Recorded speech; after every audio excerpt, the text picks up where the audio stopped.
आपने लास्ट में हिमानी तुम अपना प्रेजेंटेशन दोगे और अपना कंक्लूजन में जो भी कुछ ऐसे होंगे जो आपको पता होगा कि भाई ये मेरा इसका सार है, वो इन बच्चों से पूछोगे, तो ताकि इन्होंने कितना समझा उस चीज को और कितना ग्रैस्प किया है।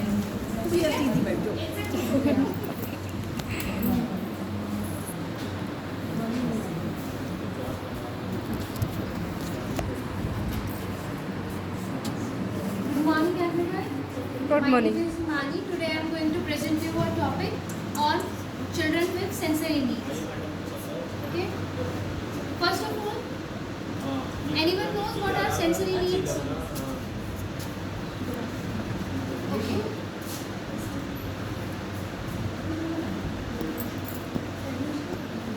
क्या हुआ? एजुकेशन सभी चिल्ड्रन का राइट है। उसमें चिल्ड्रन वो भी आते हैं जिनको कोई डिसेबिलिटी है, ठीक है। डिसेबिलिटी होती है आपकी कोई भी आपको जो नॉर्मल नहीं होते हैं, ठीक है। और सेंसरी डिसेबिलिटी आज का टॉपिक है। तो सेंसरी डिसेबिलिटी क्या होती है? सेंसर आपके 5 सेंसेस होते हैं, सुनना, देखना, बोलना, स्किन आपकी जिससे फील करते हैं, और टंग जिससे आप टेस्ट करते हैं, ठीक है। तो इसमें से अभी हम जो 95% इन्फॉर्मेशन ग्रैब करते हैं वो हम अपना सुनने से और देखने से करते हैं, ठीक है। अगर किसी को सुनने में परेशानी है और देखने में परेशानी है तो उनको डे टू डे एक्टिविटीज़ में भी बहुत परेशानी आती है। इसीलिए हम उन बच्चों को जो सुन नहीं सकते हैं या जो देख नहीं सकते हैं उन बच्चों को भी एजुकेशन कैसे प्रोवाइड कराई जाए वो आज हम पढ़ेंगे।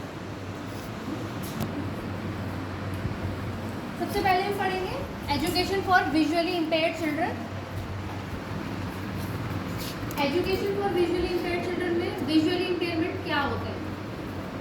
विजुअल इम्पेयरमेंट का मतलब होता है आँखों के देखने में कोई परेशानी। अब वो आपकी लो विजन तक भी हो सकती है जिसमें आपको कम दिखाई देता हो, आपको कोई विजन कंडीशन भी हो सकती है जिसमें आपको पूरी ब्लाइंडनेस हो सकती है या फिर नाइट ब्लाइंडनेस हो सकती है, कलर ब्लाइंडनेस हो सकती है, बहुत सारी कंडीशन है, ठीक है।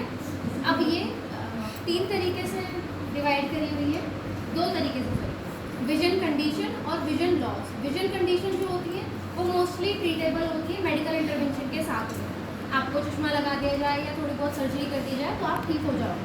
लेकिन विजन लॉस जो होता है वो आपका जेनेटिक इफेक्ट की वजह से होता है, जैसे कि diabetic retinopathy, age related macular degeneration, glaucoma या फिर cataract.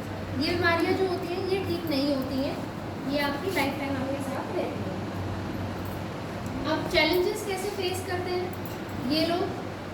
Access to learning materials. अब जो लर्निंग मटेरियल्स हमें अवेलेबल होते हैं स्कूल में, जो सभी लोगों को अवेलेबल होते हैं, वो नॉर्मल बच्चों के हिसाब से होते हैं, क्योंकि बच्चे तो देख नहीं सकते हैं, तो किताबों को होना काफ़ी नहीं है, लेक्चर्स का होना वो विजुअली इम्पेयर्ड बच्चों के लिए सफिशिएंट नहीं होती है। नेविगेशन एंड मोबिलिटी, अब स्कूल है वो उनके लिए अननोन प्लेस है, तो कहाँ जाना है, कहाँ उठना है, कहाँ क्लासरूम है, कहाँ वॉशरूम है, तो उनको इन सब में भी नेविगेट करने में नई जगहों को प्रॉब्लम आती है। Social interaction, teacher social interaction का मतलब बातचीत करने में,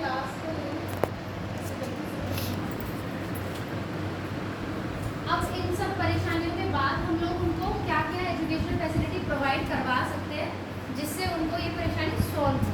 ब्रेन लिटरेसी। ब्रेन लिटरेसी क्या होती है? एक स्पेशल टाइप की बुक्स होती है जिसमें डॉटेड टेक्स्ट होता है, जिससे ब्रेल बोलते हैं जिसको, बच्चे उनसे पढ़ते हैं, उनको अपने हाथों से टच करके फील करके वो शब्द को समझ पाते हैं, उसको ब्रेन लिटरेसी कहते हैं।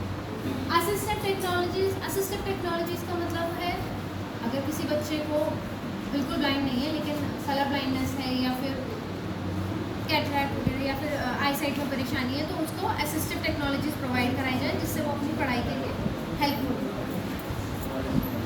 Orientation and mobility training. Mobility, चलने फिरने में सहायता करना, उसकी ट्रेनिंग देना, जैसे कि स्टिक होती है या फिर उनको क्या मूवमेंट फॉलो करनी है ये उनको सिखाया जाना चाहिए ताकि वो डे टू डे एक्टिविटी में नेविगेट कर पाए।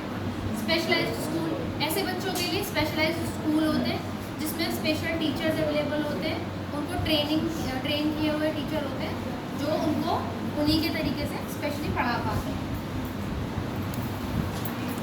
अब हम पढ़ेंगे education for children with hearing disabilities. अब हियरिंग डिसेबिलिटीज क्या होती है? जो बच्चे सुन नहीं सकते।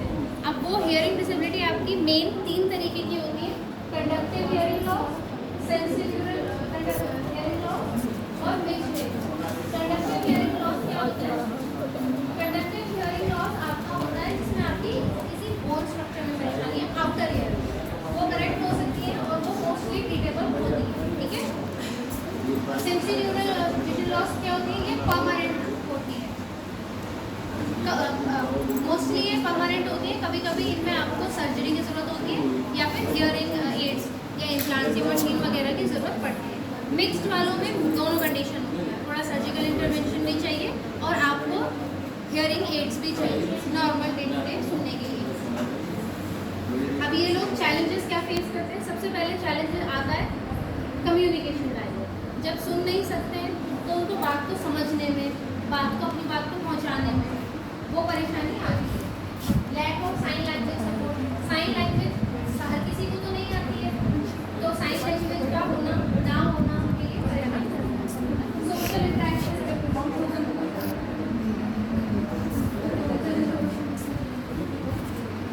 Ask any questions? Ask any questions? किसी को कुछ पूछना है?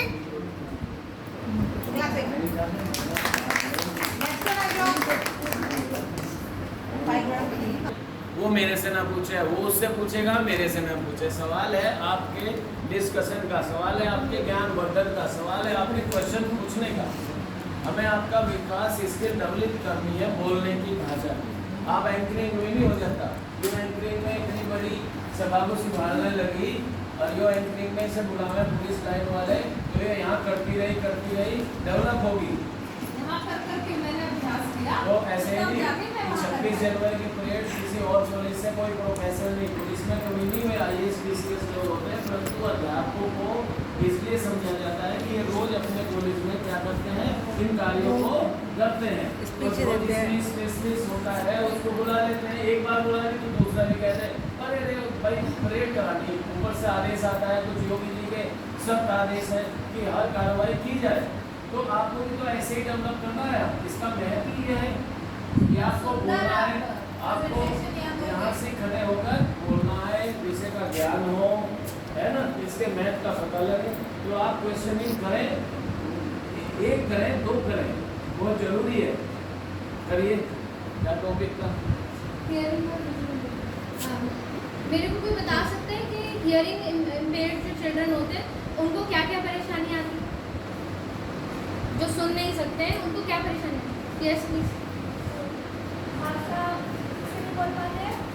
सुनने के वाले बच्चों को बोल सुनते हैं तो उनके जो शब्द होते हैं जो शब्द बड़ा माना होता है उसमें बोलने में परेशानी होती है। और जो तो हम लेक्चर तुम लोग क्या तो छपने तो छपेगा नहीं अपना जमाना। जो सुन नहीं सकते वो आधे से ज़्यादा चीज़ों को समझ भी नहीं सकते, क्योंकि लिखने से कैसे समझेंगे वो, तो इसीलिए उन्हें पढ़ने में परेशानी होती है। इनका ये मतलब था।